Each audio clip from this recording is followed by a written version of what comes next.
आज हम पढ़ेंगे समांतर चतुर्भुज के बारे में। समांतर चतुर्भुज में आयत में कुछ समानताएं हैं, कोण का अंतर है। अब आयत की परिभाषा भी जैसे में ऐसा चतुर्भुज जिसकी आमने सामने भुजाएं समान और समांतर हो, कोण भी समान हो, उसे आयत कहते हैं। समान यानी और इसमें एक पंक्ति जोड़ते हैं कि चारों कोण 90 डिग्री को। इसमें कोई भी कोण 90 डिग्री का नहीं होगा और आमने सामने के कोण बराबर होंगे, आमने सामने की भुजाएं बराबर होगी, आमने सामने की भुजाएं समांतर होगी। ये सामान्य चतुर्भुज होगा, समांतर चतुर्भुज होगा। अब देखिए ये चित्र बनाया हुआ है, ABCD एक चतुर्भुज है। ये भुजा और ये भुजा दोनों 6-6 सेंटीमीटर, ये भुजा और ये भुजा दोनों 4-4 सेंटीमीटर मान लीजिए। ये तीर की निशान, इसका मतलब ये भुजा का ये जुड़ा, ठीक है, यानी AD समानांतर BC और इसी प्रकार से ये AB और समांतर CD, AB समानांतर CD। ये दोनों भुजाएं समांतर हैं। ये कोण और ये कोण समान नाप के हैं। मान लीजिए ये कोण अगर 70 का है तो ये भी 70 का होगा, ये 120 का, ये 120 का होगा।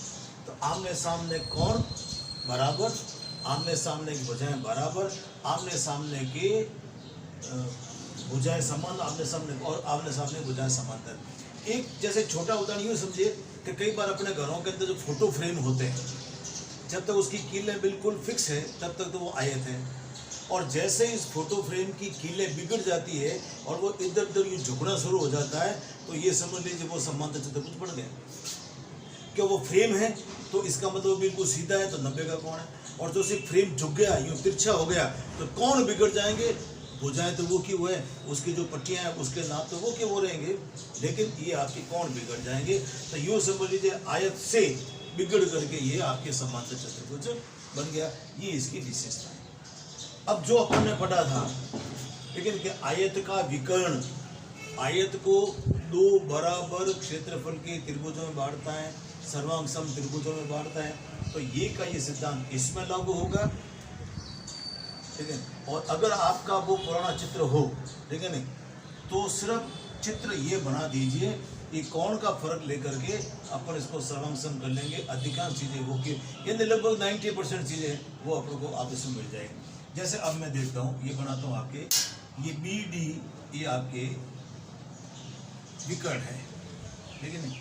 ये चतुर्भुज है आपके ABC और D, और विकर्ण है आपके BD। इस विकर्ण ने इस समांतर चतुर्भुज के दो टुकड़े किए, एक तो ये टुकड़ा हो गया, एक टुकड़ा ये हो गया, यानी एक त्रिभुज ये, ठीक है नहीं, ये BCD ये त्रिभुज बना, एक त्रिभुज ये बन गया आपके त्रिभुज ABD। और अपन को सिद्ध करना है कि ये दोनों सर्वांग सम है या नहीं है, ठीक है। तो सिंपल है, अगर वो आयत वाला अगर आपने याद किया है, वर्ग वाला आपने याद किया है, तो इसमें कहीं आपको कोई दिक्कत नहीं आएगी। अब जैसे उदाहरण के लिए वैसे ही देख लें अपन, ये भुजा बराबर, ये भुजा बराबर, ये दोनों के उभयनिष्ठ, बात खत्म। या यूं भी कर सकते हैं, ये भुजा बराबर, ये भुजा बराबर, ये उभयनिष्ठ, ये कोण और ये कोण बराबर। तब पर 3 की जगह 4 चीजें ले सकते हैं।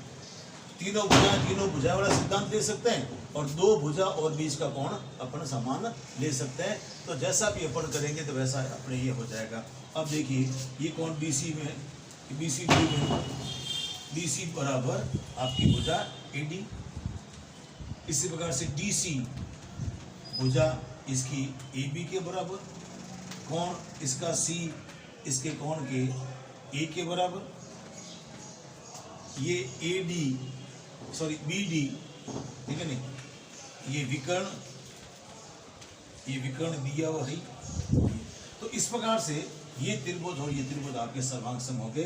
त्रिभुज BCD सर्वांग सम त्रिभुज AB, बस बहुत सिंपल है। अब आइए अपन सम चतुर्भुज,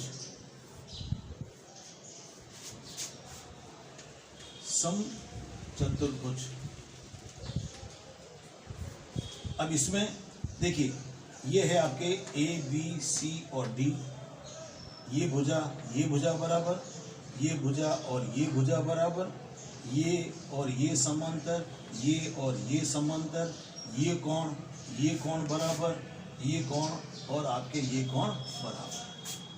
अब देखिए परिभाषा अगर देखेंगे अपन तो क्या बड़ी, अब मैं इसी को लेता हूं, ठीक है नहीं।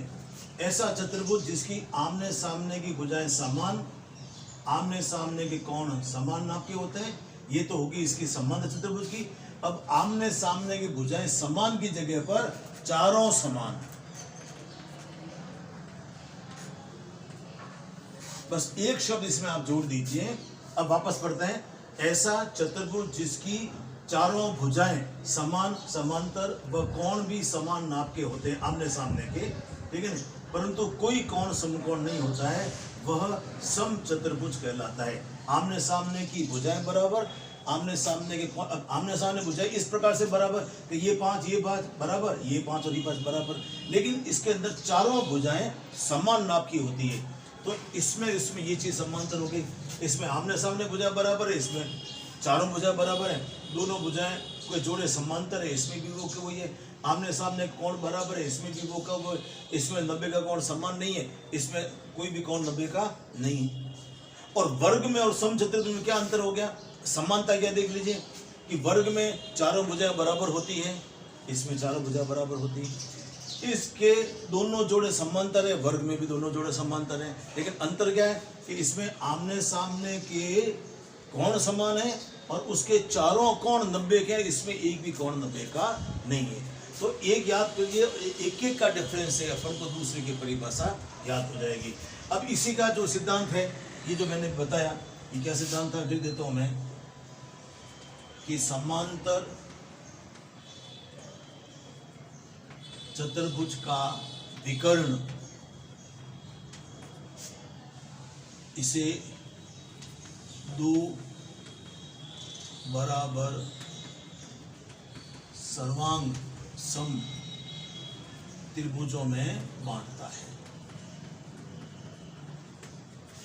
अब यहां आ जाइए, सम चतुर्भुज का विकर्ण सम चतुर्भुज को दो बराबर सर्वांग सम त्रिभुजों में बांटता है, ठीक है। अब चित्र ये है, आप ये भी ले लो,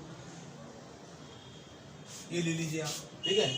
अब एक ये और एक ये का ये यू का ये लिख दीजिए आप अक्षर भी वो किए, नामकरण भी वो कवर किए, और ये पूरा आप यहाँ उतार दीजिए, ये हो जाएगा।